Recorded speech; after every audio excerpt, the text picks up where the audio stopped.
नमस्कार मेरे धर्मलोक के परम प्रिय दर्शकों और मेरे आत्मीय परिवारजनों, आप सभी का हृदय की गहराइयों से बहुत बहुत स्वागत और अभिनंदन है। आज का ये विशेष संवाद मुख्य रूप से हमारी तुला राशि के जातकों के लिए समर्पित है। आज हम उस भविष्य के गर्भ में झांकने का प्रयास करेंगे जो वर्ष 2026 आपके लिए संजोकर बैठा है। तुला राशि यानी संतुलन की राशि। लेकिन आने वाला वर्ष 2026 आपके जीवन में एक ऐसा भारी बदलाव लाने जा रहा है जो आपके जीवन के तराजू को धन और समृद्धि की ओर झुका सकता है। क्या तुला राशि के जातक 2026 में करोड़पति बनने के अपने स्वप्न को साकार कर पाएंगे? यह प्रश्न सुनने में जितना रोमांचक है, ज्योतिषीय दृष्टिकोण से इसकी जड़ें उतनी ही गहरी हैं।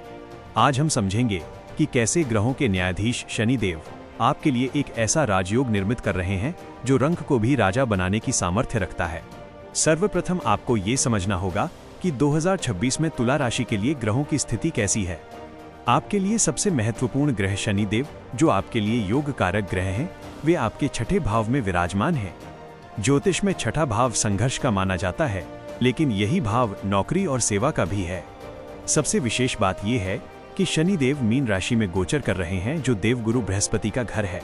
जब कर्म का देवता शनि धन के देवता गुरु के घर में बैठता है तो ये एक बहुत बड़े आर्थिक साम्राज्य की नींव रखता है।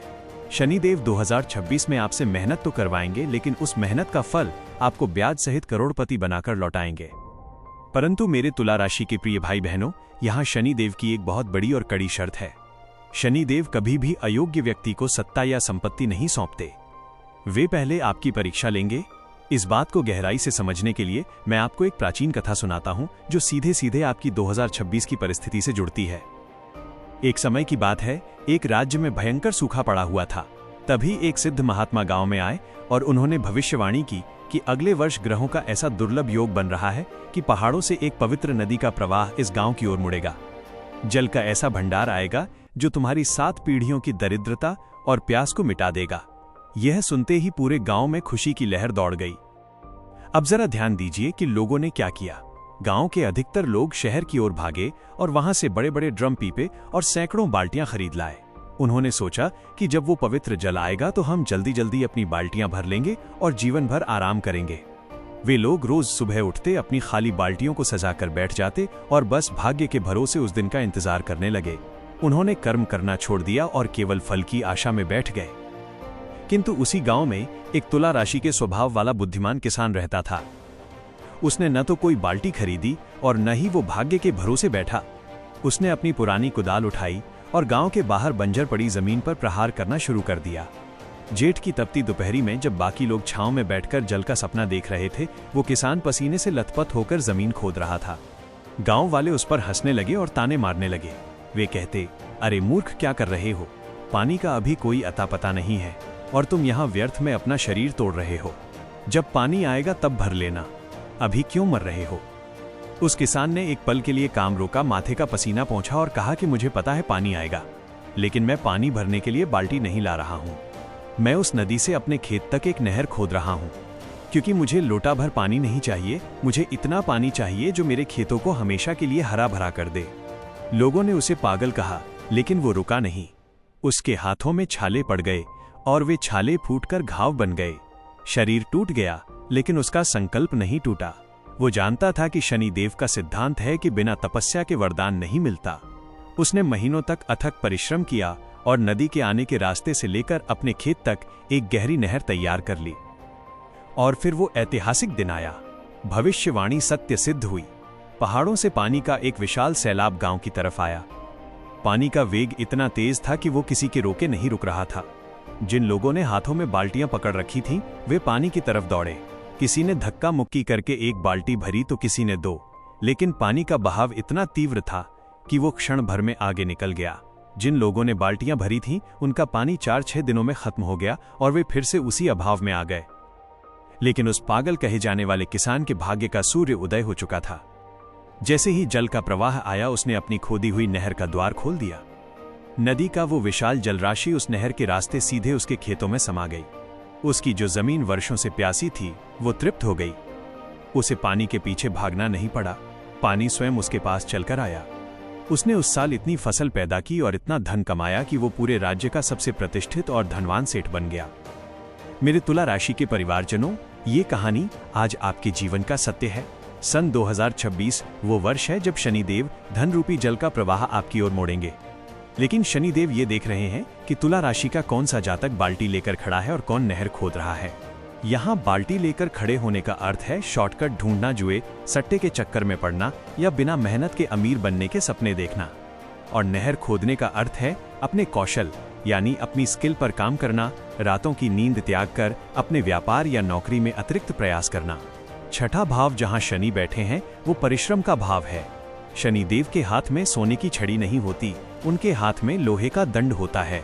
जब आप मेहनत करते हैं तो शरीर दुखता है, दुनिया ताने मारती है, लेकिन जो व्यक्ति उन तानों को अपना ईंधन बना लेता है, शनिदेव 2026 में उसी जातक को फर्श से अर्श तक पहुंचाते हैं। अब आइए ज्योतिषीय गणना को थोड़ा और गहराई से समझते हैं कि आखिर तुला राशि वालों के पास ये धन आएगा कहां से। शनिदेव छठे भाव में बैठकर तीन तरफ से आपके लिए धन के रास्ते खोल रहे हैं। शनिदेव की पहली दृष्टि यानी तीसरी दृष्टि आपके 8वें भाव पर पड़ रही है। तुला राशि के लिए 8वां भाव वृषभ राशि का होता है, जिसके स्वामी शुक्र देव हैं। शुक्र और शनि परम मित्र हैं। 8वां भाव है जमीन के नीचे गड़ा हुआ धन। जिस प्रकार उस किसान को नहर खोदने के बाद पानी बिना मांगे मिला, उसी प्रकार ये दृष्टि आपको अचानक धन लाभ करा सकती है। यह पैतृक संपत्ति हो सकती है, कोई पुराना फंसा हुआ पैसा हो सकता है, या बीमा और ससुराल पक्ष से मिला हुआ बड़ा सहयोग हो सकता है। ये बिन मांगी कृपा है जो केवल मेहनती लोगों को मिलेगी। इसके बाद शनिदेव की 7वीं दृष्टि आपके 12वें भाव पर है। 12वां भाव कन्या राशि का है। यह भाव विदेश का है और परिवर्तन का है।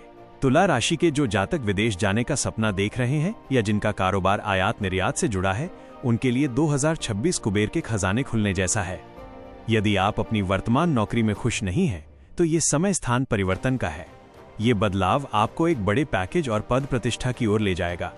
और अंत में सबसे महत्वपूर्ण है शनि की 10वीं दृष्टि, जो आपके तीसरे भाव यानी धनु राशि पर पड़ रही है। तीसरा भाव आपके पराक्रम और संचार का है। शनिदेव स्पष्ट कह रहे हैं कि हे तुला राशि के जातकों, अब संकोच त्यागने का समय है। अपनी वाणी को अपनी ताकत बनाइए। यदि आप मार्केटिंग, सेल्स, मीडिया या ऑनलाइन जगत से जुड़े हैं तो नए एग्रीमेंट साइन कीजिए। आप जितना अधिक लोगों से संपर्क साधेंगे, आपकी धन की नहर उतनी ही चौड़ी होती जाएगी। स्मरण रहे कि राहु जब पैसा देता है तो वो छलका होता है जो आज आता है और कल चला जाता है, लेकिन शनिदेव जब छप्पर फाड़ कर देते हैं तो वो धन स्थिर लक्ष्मी होती है। वो धन आपकी मेहनत के पसीने से सींचा हुआ होता है, इसलिए वो आपकी कई पीढ़ियों तक साथ निभाता है। लेकिन इस बात से भी इनकार नहीं किया जा सकता कि जब हम इतनी कड़ी मेहनत करते हैं तो कई बार मन हताश हो जाता है। ऐसे समय में हमें दैवीय सहायता की आवश्यकता होती है। तो इसका उपाय भी हमारे शास्त्रों में वर्णित है। शनिदेव वायु तत्व के ग्रह हैं और तुला राशि भी वायु तत्व की राशि है। और हमारे आराध्य प्रभु श्री हनुमान जी वायु पुत्र हैं। जब भी आपको लगे कि जीवन की नहर खोदते खोदते आप थक गए हैं, तो हनुमान जी की शरण में जाइए। गोस्वामी तुलसीदास जी ने लिखा है, नासे रोग हरे सब पीरा, जपत निरंतर हनुमत बीरा। आप नित्य हनुमान चालीसा का पाठ करें और शनिवार को हनुमान जी को चोला चढ़ाएं।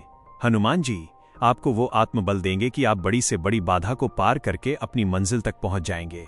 तो मेरे प्रिय तुला राशि के जातकों, निष्कर्ष यही है कि 2026 का वर्ष बाल्टी लेकर भाग्य के भरोसे बैठने का नहीं है। यह वर्ष अपनी कुदाल उठाने का है और कर्म की नहर खोदने का है। यदि आप आज पसीना बहाने को तैयार हैं, तो मैं पूरे दावे के साथ कह सकता हूं कि आने वाला कल आपको करोड़पति बनने से नहीं रोक पाएगा। मुझे पूर्ण विश्वास है कि मेरी ये वाणी और ये प्रयास आपके हृदय तक पहुंचा होगा। यदि आपको लगता है कि इस वीडियो ने आपके अंदर एक नई ऊर्जा का संचार किया है, तो इस वीडियो को लाइक करके मेरा उत्साहवर्धन अवश्य करें और कमेंट बॉक्स में अपनी उपस्थिति दर्ज कराने के लिए अपने इष्ट देव का नाम या जय शनिदेव या जय बजरंगबली अवश्य लिखें। और यदि आप हमारे इस पवित्र आध्यात्मिक परिवार धर्मलोक के सदस्य अभी तक नहीं बने हैं, तो चैनल को सब्सक्राइब अवश्य कर लें।